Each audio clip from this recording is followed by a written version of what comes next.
Hey, we got Oregon's Matthew Erickson here after winning Heat 1 of the 800. How'd you feel about your race? I felt really good. Me and my coach had a plan going into it.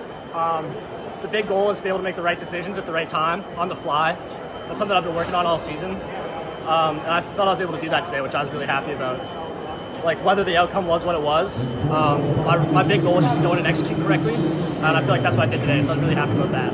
We saw Kadali go down pretty hard. Is he all right? Yeah, I heard about that. I didn't know that he went down until after the race. I haven't talked to him. I don't know. I hope he's all right. I'm sure we'll probably file a protest about that. Yeah. I don't know what happened because I wasn't racing, so I wasn't watching it. But hopefully he's all right, and hopefully the outcome turns out to be good for us, whether he's in the final or whatever it may be. So, did you realize the size of the gap you opened up on the field? Because you ended up winning by over a second. I looked back and I saw that I had a bit of a gap. I knew that when I moved with 150 to go, I moved pretty hard. I thought that some of the guys in the field would have gone with me, but I guess not. So that gives me some confidence going into tomorrow. When you can win your heat and feel good about it, like, that gives you a lot of confidence going forward. You said you're learning to make decisions on the fly. What decision did you make on the fly today? A lot of them.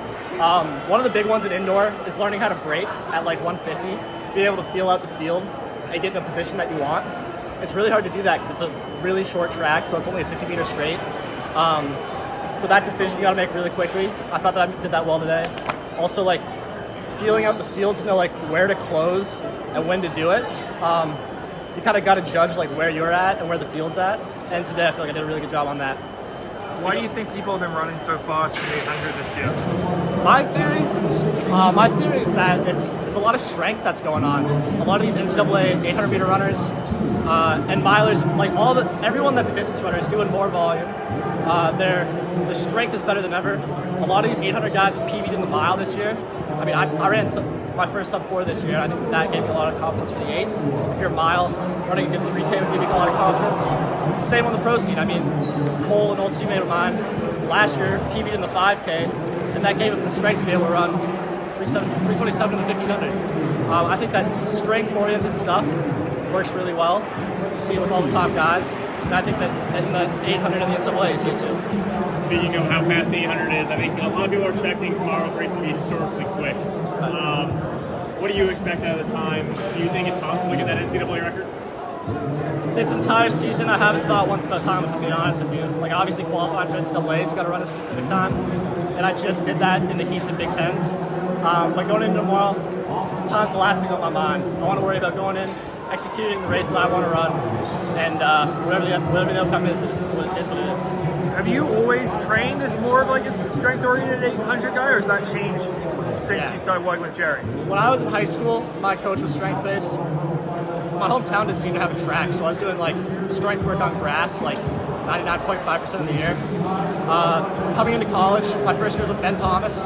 He's strength-based, but he's a mad scientist when it comes to training. So with him, it was still strength-oriented though, and then Jerry's even more so. Like, lots of volume, lots of 1500-meter specific work. We drop down and run some 800 specific stuff at the right time of the year, and that gives me the confidence to come into races like this and run well. When you say mad scientist, what do you mean?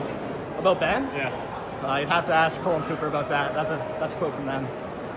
What's it been like training with a 142 guy, an Olympian from Kenya? It's fantastic. You know, when I came into Oregon, a big goal of mine was to run with people that are better than me. And at the time, Cole was there, Cooper was there, Charlie Hunter was there, Matt Wisner was there. We had such a good lineup of guys, and I felt that I made a ton of big jumps because of that. This year it's the same thing. You know, I got someone I can key off of. He's a little bit less polished than those guys. He's so talented though, and so there's some sessions where he drags my butt around the track, and it really helps. What kind of sessions is he like beating you at? It depends on the day. Like, sometimes it's the strength stuff, sometimes it's the speed stuff. When he opens up his stride and he's running 800-meter specific pace, it makes sense why he's a 142 guy. How are you feeling coming off this race, and what are you going to do to get ready for the final tomorrow? I'm going to end this interview pretty quick here, get a cool down in, get some food in, and just pass out for the evening, get some good sleep. All right, well earned. Congrats. Yeah,